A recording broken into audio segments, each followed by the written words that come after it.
I came to join to learn how to win. And I woke up one Wednesday morning to find out I'd lost. This was my second year working on a campaign trying to get the state legislature to fund more housing for homeless people with disabilities. And this year was going to be different because this year, I was an organizer. A joint fellow co-leading with a joint alum.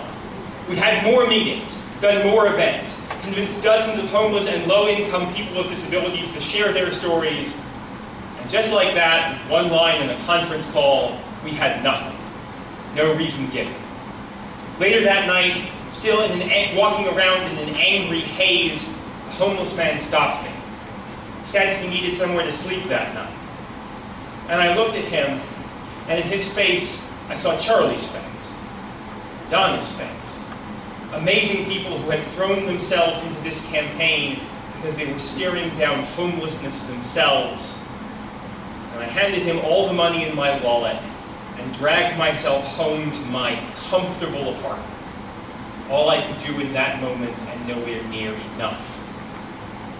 9 days later, I was dancing through the dark on Boston Common, feeling like I could conquer the world.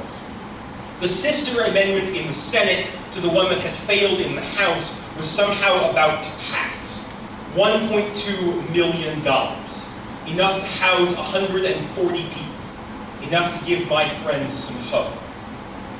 And the kind of story I thought I'd be telling tonight, there was some shining moment in those 9 days. Some brilliant join tactic I used to save the day.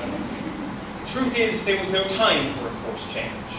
We worked hard and strategically in the Senate, but we had done exactly the same thing in the House and fallen on less responsive ears.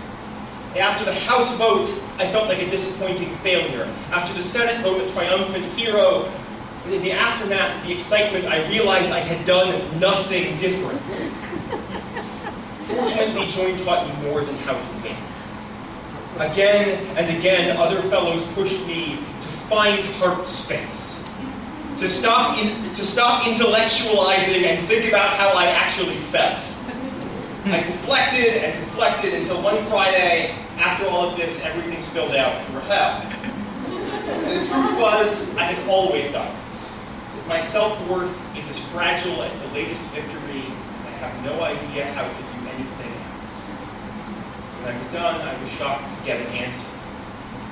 Maybe she said you need to take pride in the work instead of the victory. Maybe no one was asking you to save them just to help them feel they could one day save themselves.